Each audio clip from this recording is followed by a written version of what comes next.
having speak about Cape Town, I pass now the floor to the two co-chairs of this session, and it is, on my right, Ronnie Castries and Miguel Angel Estrella. You have the floor and you chair this session. This is on. This is on, but you speak in the main. Yeah. Okay. We're going to chair this now. Yeah. So shall I begin? Well, thank you very much, Pierre. We're chasing time, given the delay, not the fault of the Russell Tribunal, but we need to get a move on. And the session now, in your program's the introductory session, which was meant to start at 10:30, we're really at 11:10 or nearly 11:15 now. So without any further ado, we would like here with Miguel Angel Estrella to call on Ilan Pappe, who will address the tribunal on the topic, the birth of Zionism and its impact on the Palestinians. I've lost sight of Ilan.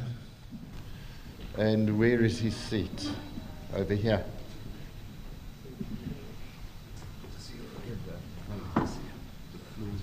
Thank you. You've got 30 minutes? Yeah. He has 30 minutes. Thank you, ladies and gentlemen of the Tribunal.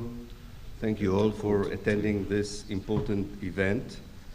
It's very difficult to condense a historical analysis and transform it into an evidence. But I will try to do that by focusing on 5 bullet points, 5 points from the past that I think are still very relevant for the present, and understanding them well probably will impact our ability to engage with the future. And I bring them as part of a knowledge that I think has to be integrated into any attempt to judge, understand, and hopefully suggest a solution for the troubled land in which I was born and in which I still try and live. The first point is about the impact of early Zionism on Palestine, which I think has to be taken into account of any analysis of the present. As you probably know, Zionism began as a noble movement that had 2 impulses that one can understand. The impulse to find security for Jews in Central and Eastern Europe, and a wish to redefine Judaism as nationalism, as so many other religious and cultural groups did in the mid of the 19th century.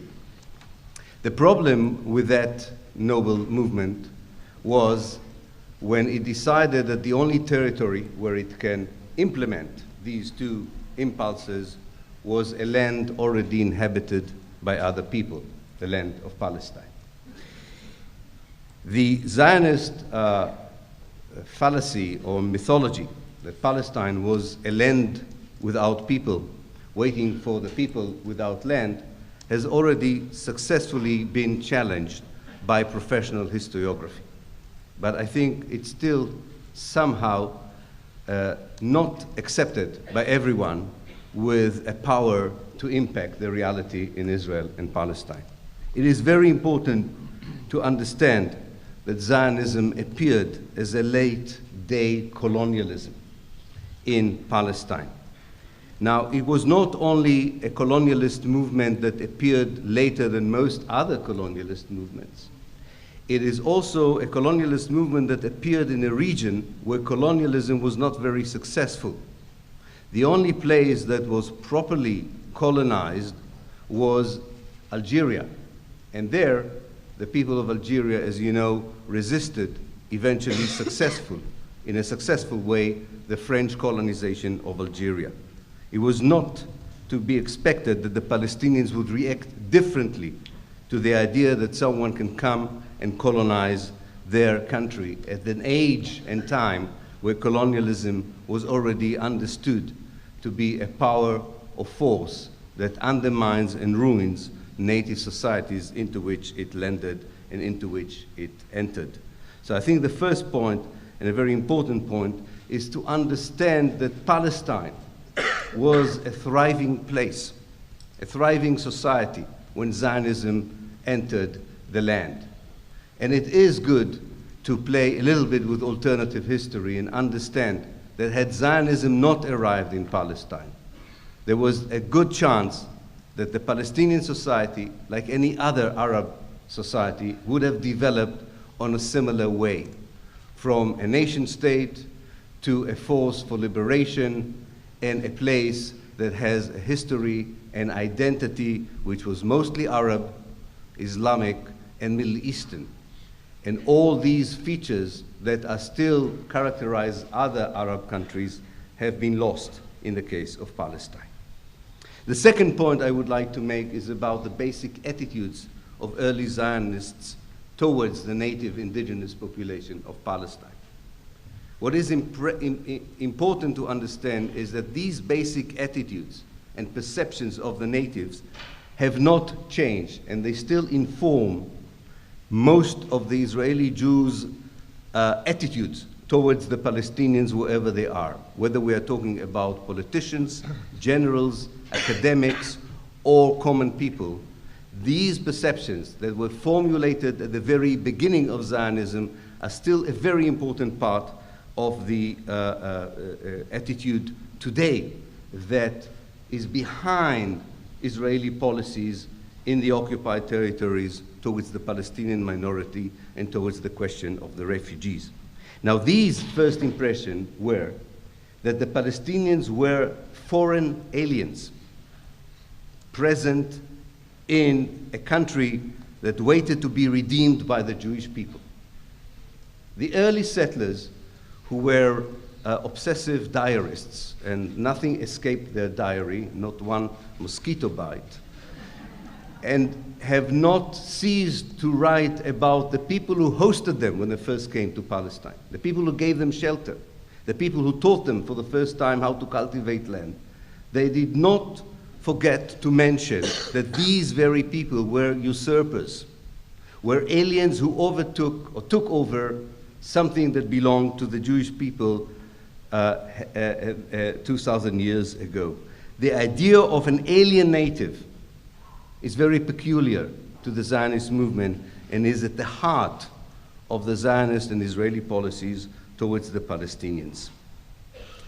The third point I would like to make is that Zionism in the mandatory period between 1918 and 1948 had failed in two respects, although it had many, many impressive successes. It failed demographically and it failed geographically. Demographically, it failed because the basic impulse of Zionism was to create a democratic society, but at the same time a Jewish society. Hence, in order for the democracy to be valid, what you needed was a solid or even exclusive Jewish majority. In order to get a Jewish majority, you needed to bring as many Jews as you could to Palestine and to find ways of getting rid of the Palestinians on the other hand. When the British have left Palestine in 1948, only 1/3 of the population were Jews in Palestine. That was one failure from a Zionist perspective. The second failure was geographical. The Zionist movement tried to buy and purchase land to create a Jewish state. By the end of the British mandate, it succeeded in buying only 7% of the land of Palestine. The inevitable result of these two failures was the decision in February 1947 by the Zionist movement to ethnically cleanse Palestine. And as we are within a framework of a tribunal, which has a legal orientation, let me remind the ladies and gentlemen of the tribunal that ethnic cleansing is a crime against humanity. It's a crime against humanity that only genocide is above it. It is a precise act by one movement of ethnic origin against another. And if you go to the State Department website, to its legal side, you will see a very clear definition of what are the origins of ethnic cleansing, what are the characteristics of ethnic cleansing, and what are the inevitable results of ethnic cleansing. And you will see that the case study of Zionism and Palestine in 1948 fit like a hand to a glove in this respect. I would remind us all in this respect that the Israeli narrative today about that particular period is that whatever happened to the Palestinians, and that includes even Israelis who feel some compassion towards the catastrophe that befell the Palestinian people, the main claim, which unfortunately some Palestinians even accept, is that the Palestinian leadership is responsible for the catastrophe. Had the Palestinians accepted the United Nations petition resolution, then the ethnic cleansing would have been prevented. This very immoral judgment has to be challenged at least on two bases. One is that before the Arab world decided to use force in order to reject the petition planned by the United Nations, namely before the 15th of May 1948, and before it was clear what are the positions of the sides because the United Nations deliberation on Palestine continued, before these deliberations ended, already half of the Palestinians became refugees.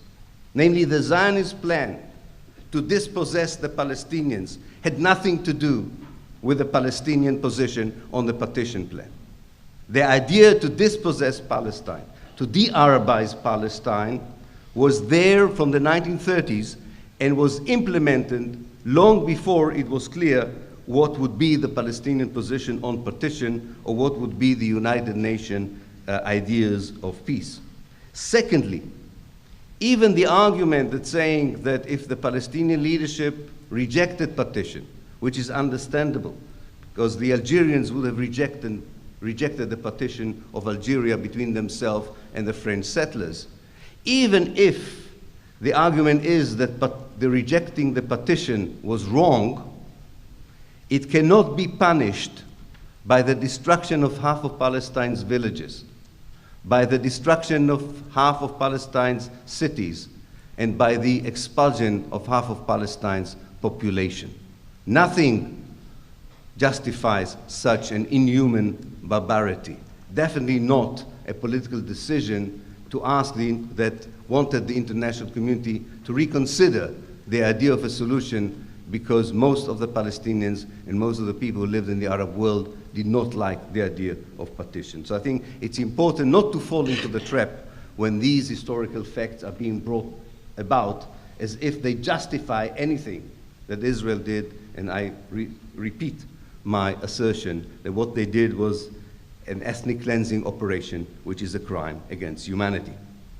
The fourth point I would like to make is that we should not forget in such a tribunal what the Palestinian community inside Israel has undergone, especially in the period 1948 to 1966, when it was subjected to a policy of mandatory emergency regulations that restricted every human and civil right that that Palestinian minority had. It's important to understand that historical period between 1948 to 1966 because the very same military regime that was imposed on 1/5 of the Israeli citizens was transplanted into the West Bank and the Gaza Strip in 1967. When you see the history in one go, or as a complete picture, you understand that since the fragmentation of the Palestinian people to different geopolitical groups inside Israel, in the West Bank, in the Gaza Strip, in the refugee camps, and in the exilic communities, you understand that Israel does not always deal directly with each of that group. And not always the same group constitutes, in the eyes of the Israelis, a danger to the existence of Israel. So the power of Israel is transferred from one Palestinian group to the other in 1967. And the Israelis had ready-made mechanism which has violated already then, when it was imposed inside Israel, every international convention, every human right and civil right idea. So the Jewish state, in many ways, is a long history of systematic violation of human rights and civil rights, not just its policy towards the West Bank and the Gaza Strip, and I hope we are not going to forget this in this important tribunal. And finally, I would like to explain again the occupation of the West Bank and the Gaza Strip, because there is a tendency, a very natural tendency, to look at the history of the occupation as if it is not part of a longer history of colonization and dispossession, as if really everything until 1967 was fine, enlightened, and does not deserve our attention. In fact, I don't think we can understand the Israeli policies in 1967 and after 1967 if we don't take a longer historical view on these events. The Israeli political and military leadership of 1948 regretted the fact that it had not occupied the West Bank in that year and had not ceased to dream about the annexation of the West Bank and the Gaza Strip to Israel in order to make the Jewish state, in their eyes, a more viable strategic unit and a more viable moral unit, namely redeeming the very ancient heartland of the Jewish people, which were in the West Bank, not inside Israel. The main establishment of the army, of the political elite, has never given up the idea of creating a greater Israel between the River Jordan and the Mediterranean. What they were looking for was the historical opportunity. And few times before 1967, they already thought the opportunity was there, but it did not materialize. It materialized in 1967. And when it materialized in 1967, what the Israeli political elite decided then and there is something that no subsequent Israeli government has ever deviated from. And I think we were all, some of us, were fallen into the trap to think, in thinking that there was a new Israeli thought about peace, about reconciliation, about justice that emerged after 1967. This is not true. This is absolutely not true. In 1967, the most consensual Israeli government ever, that included every political party in Israel in 1967, decided or took 3 decisions which are with us, and with this I would end, and I think have to be understood and would cast a question mark about ideas such as occupation, the peace process, and a 2-state solution. And the 3 decisions are the following. Maybe there was a preliminary decision I would like just to mention, which is only Israel is going to decide the fate of the West Bank and the Gaza Strip. The rest will accept or reject an Israeli ideas of how best to deal with these territories. There is no agency for anyone else, not for an international mediator, not for the Palestinian or the Arab world. Israel will decide what is the best idea to deal with the new territories, new Palestinian territories it had occupied in June 1967. That was a preliminary decision. The first decision was that the Palestinian population of the West Bank and the Gaza Strip would not be ethnically cleansed as the Palestinians of 80% of Palestine were ethnically cleansed in 1948. In these 20% of Palestine that Israel occupied in 1967, the Palestinians were allowed to stay. It was an Israeli decision. It was not a successful struggle against a policy of expulsion. It was a decision not to expel. Maybe it would have failed, I don't know. But they decided not to expel. And they had a serious discussion about the possibility of ethnically cleansing Palestine once more. That is, the 20% of Palestine that were not expelled, were not occupied in 1948. The second decision was that these territories cannot be in de jure annexed to the State of Israel. that you cannot officially annex these areas. Because if you annex them officially, you are, unlike in 1948, are going to encounter international rejection. And the same policy, and we forgot about it, Israel annexed in 1950, in sheer violation of international law, the parts of the United Nations petition resolutions that were allocated to the Palestinians in November 1947. In 1950, quietly, through the Israeli Knesset, the parliament, the Israelis annexed these territories that belonged, according to the international community, to the Palestinian people.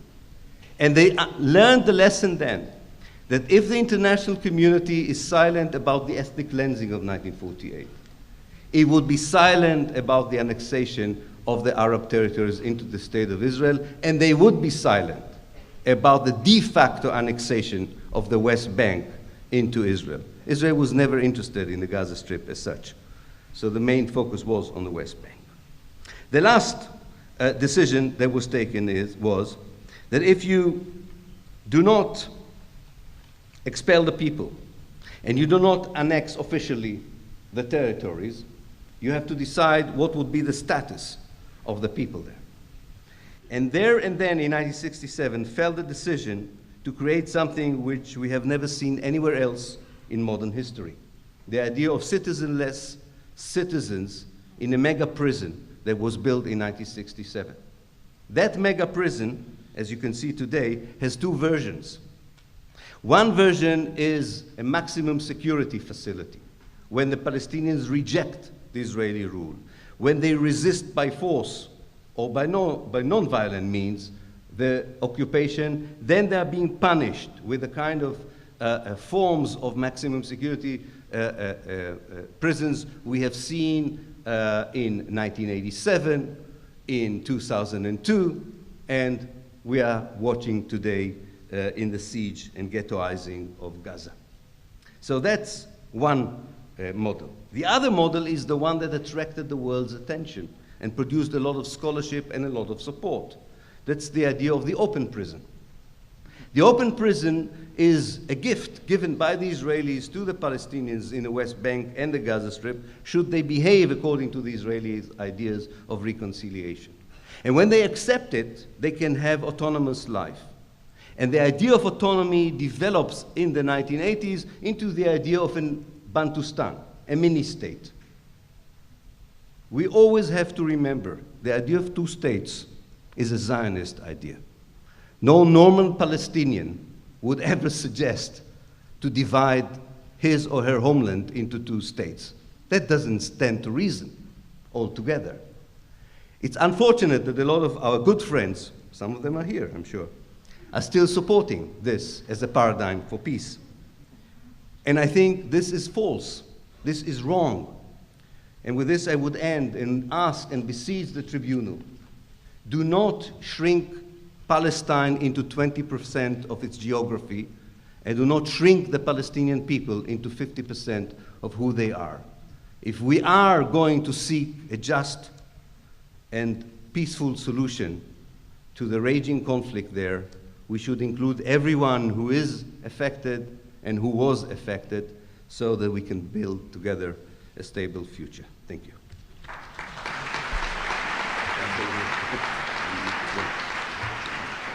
May I remember the rules, please?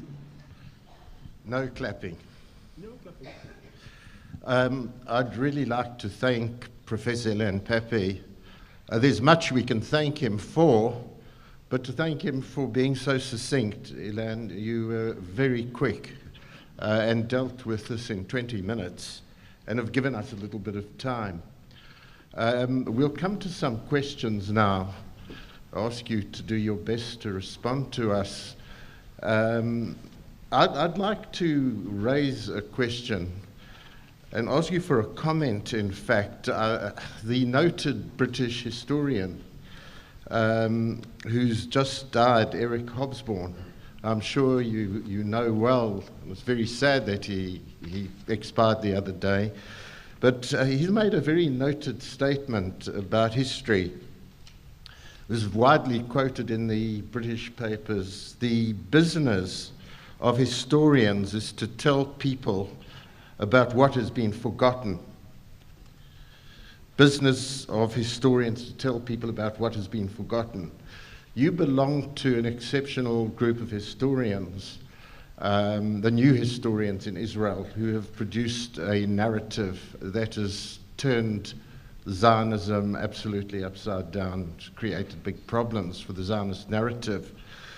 What I'd like to ask you is, in your opinion, how far do you believe that telling the right story, which you're trying to do with many other outstanding both Palestinian and Israeli historians, how far this is making headway with the Israeli people, but for us here in this setting, for the American public and for the United Nations, because clearly it's extremely important that here in the United States, key supporter of Israel, that we've managed to turn around the thinking which you so well present, and the opportunities with the United Nations as well.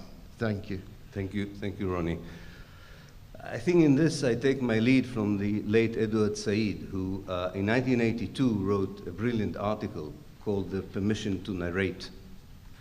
And I think what he wanted us to believe in, and I think it's part of his legacy, was that even if you are disempowered, politically, economically, or militarily, nobody can rob you of your right to tell your history the way you want to tell it.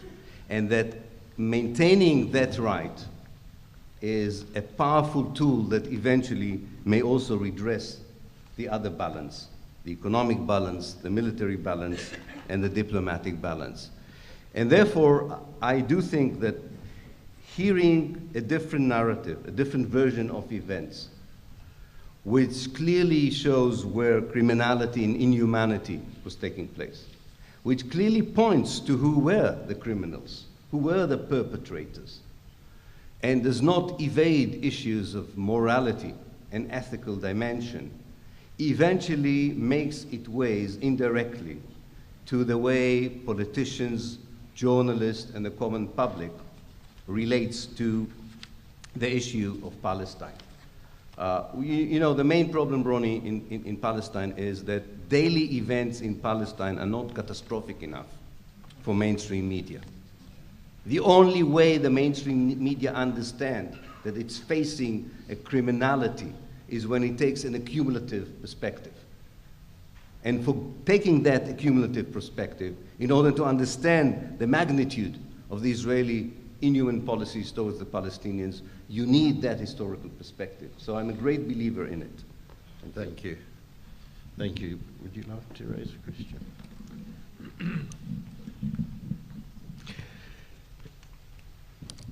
Bonjour, je viens d'Argentine et la question de la dépossession. Sorry, my French isn't that good. I want to understand perfectly. De la dépossession jusqu'à l'occupation,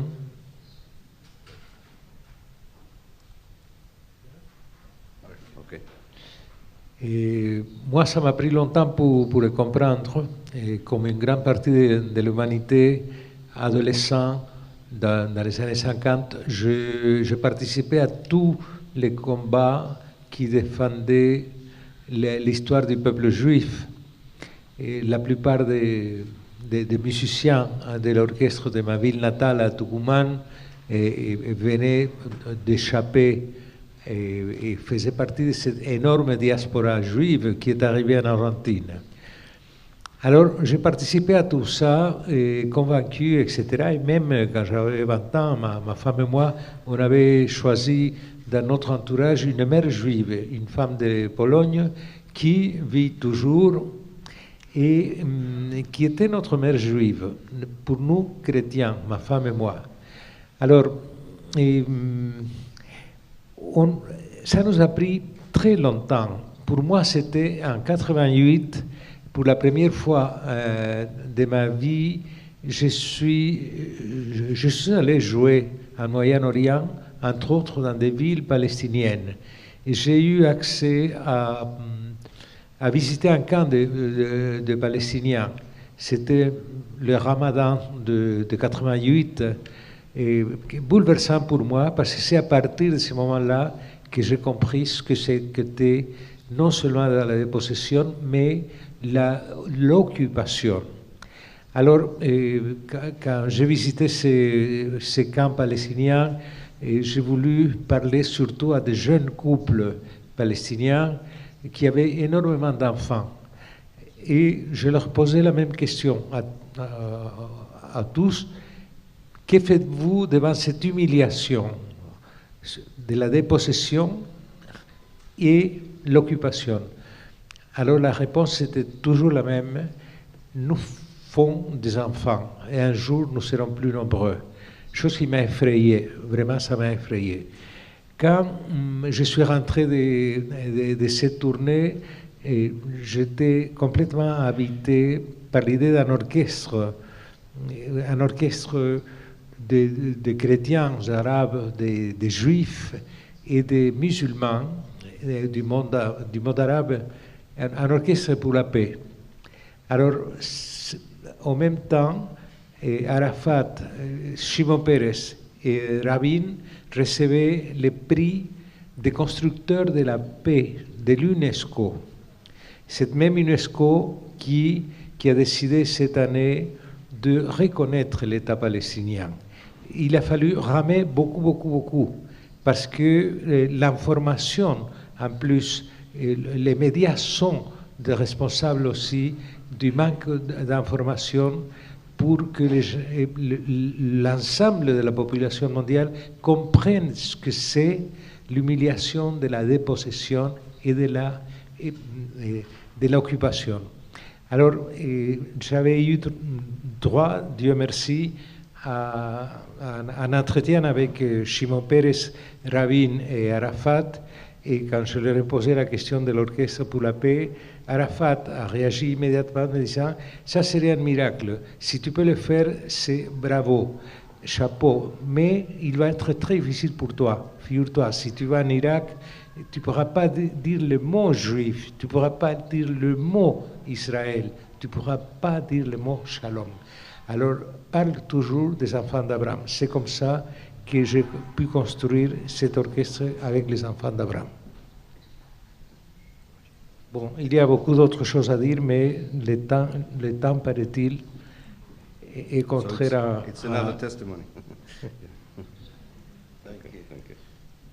Thank you. No. Do you have a comment on that? I think it wasn't a question. I Okay, think it sure. was a Okay. comment. But very interesting anecdote, thanks. very interesting. We do have a question from Mike Mansfield here. Yeah, here's a question.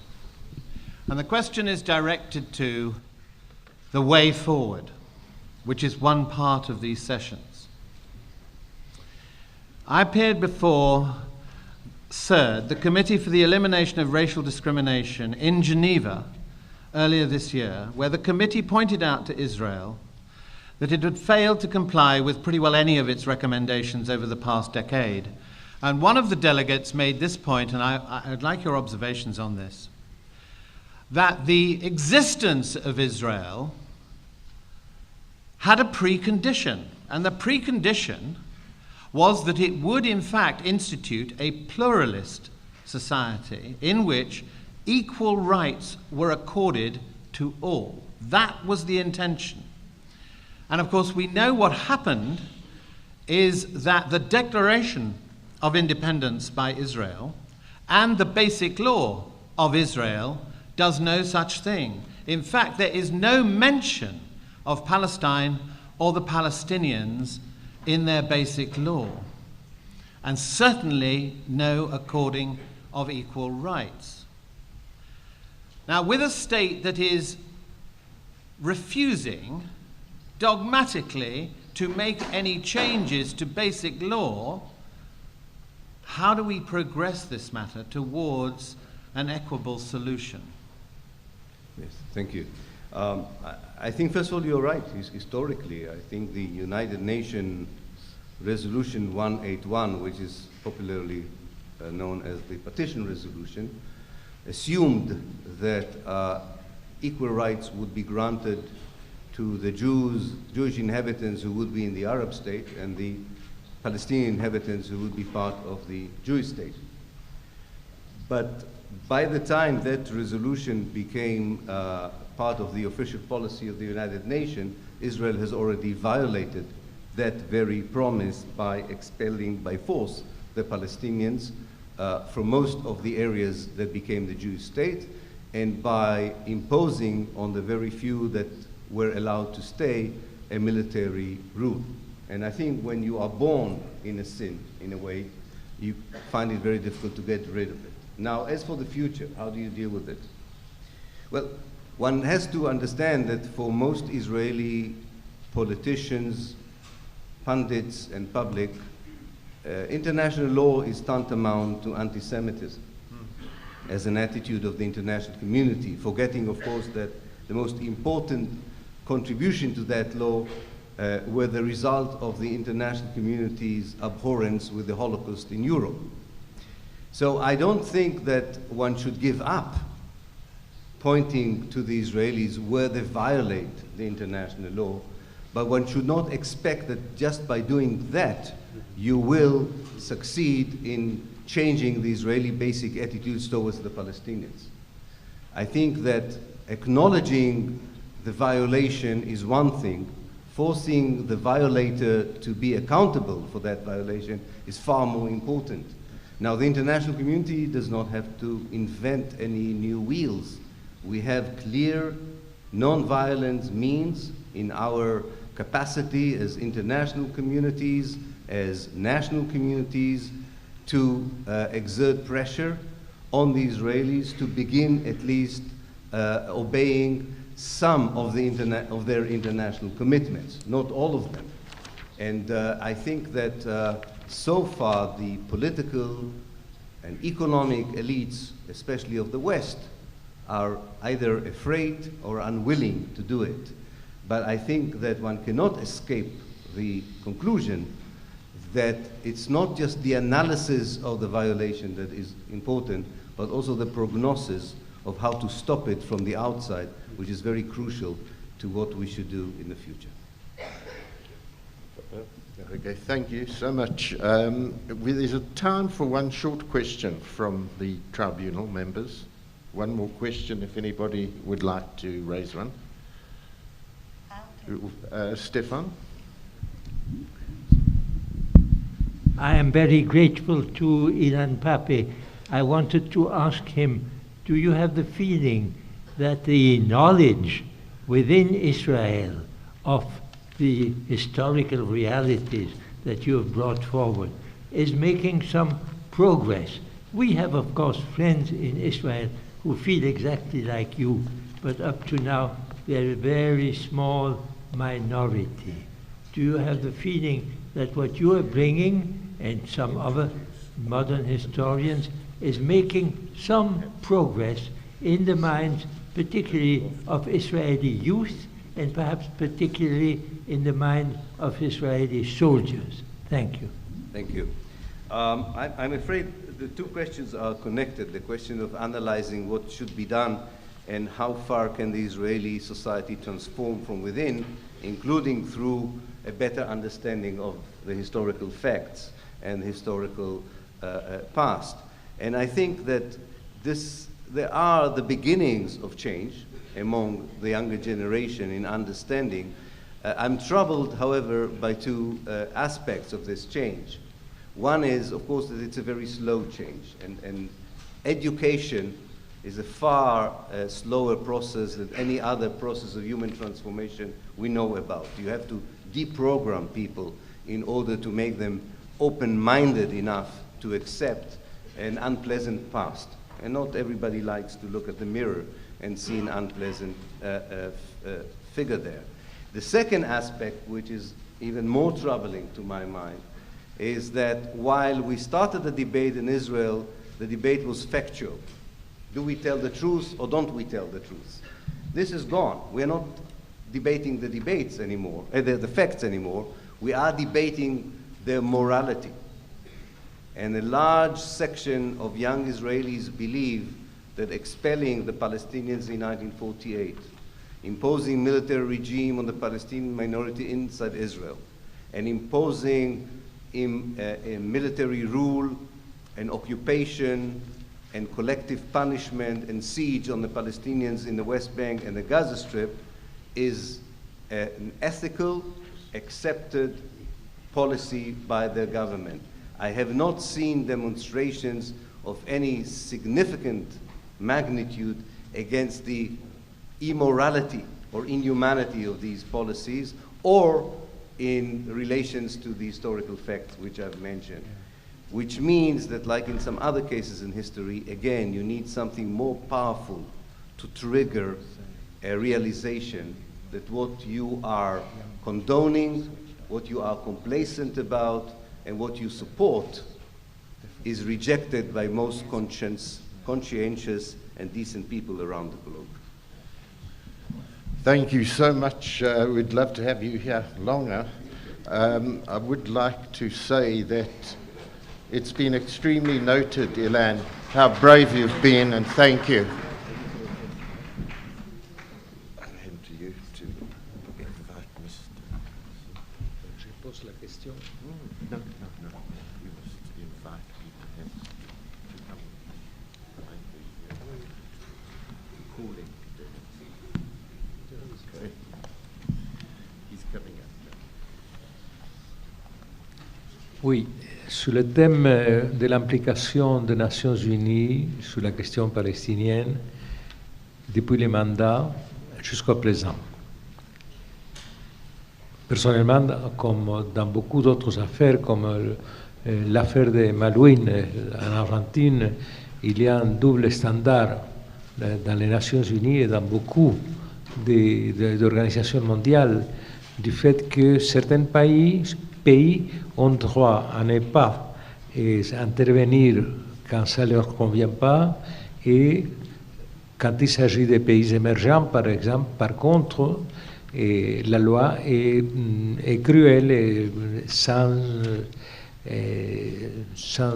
aucune sorte d'humanisme. 15 now. So without any further ado, we would like here with Miguel Angel Estrella to call on Ilan Pappe, who will address the tribunal on the topic, the birth of Zionism and its impact on the Palestinians. I've lost sight of Ilan. And where is his seat? Over here.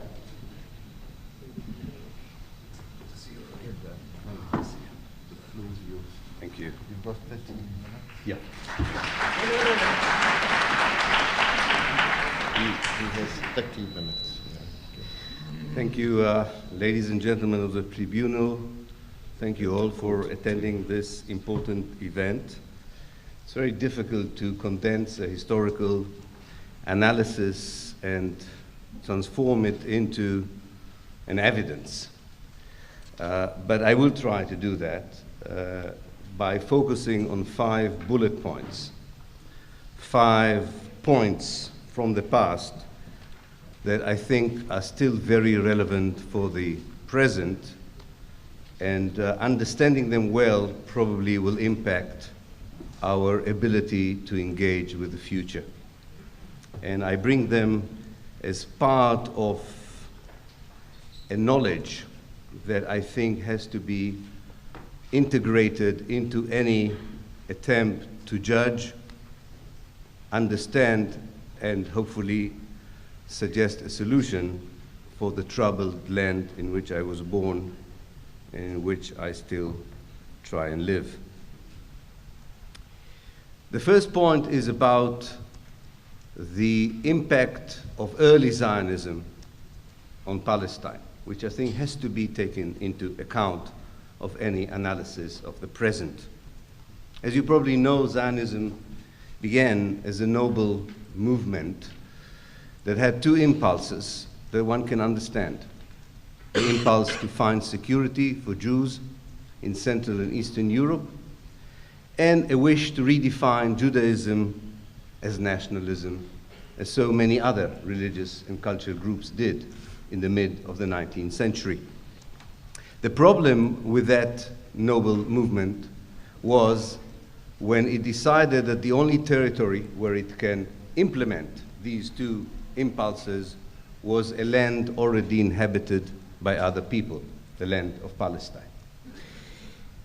The Zionist fallacy or mythology that Palestine was a land without people, waiting for the people without land, has already successfully been challenged by professional historiography. But I think it's still somehow not accepted by everyone with a power to impact the reality in Israel and Palestine. It is very important to understand that Zionism appeared as a late-day colonialism in Palestine.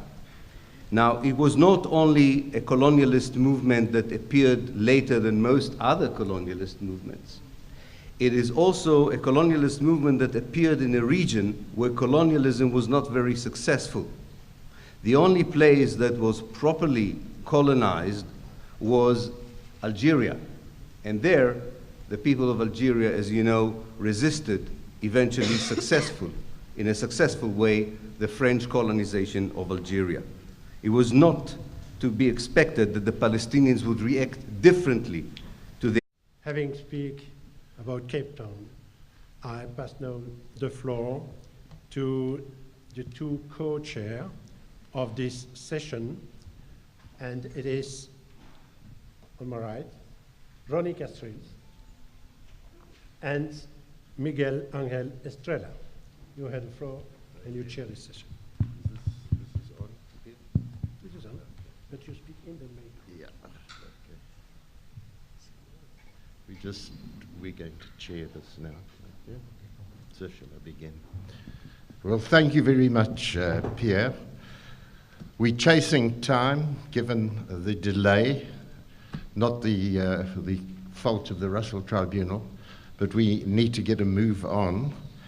And the session now, in your program's the introductory session, which was meant to start at 10:30, we're really at 11:10 or nearly 11:15.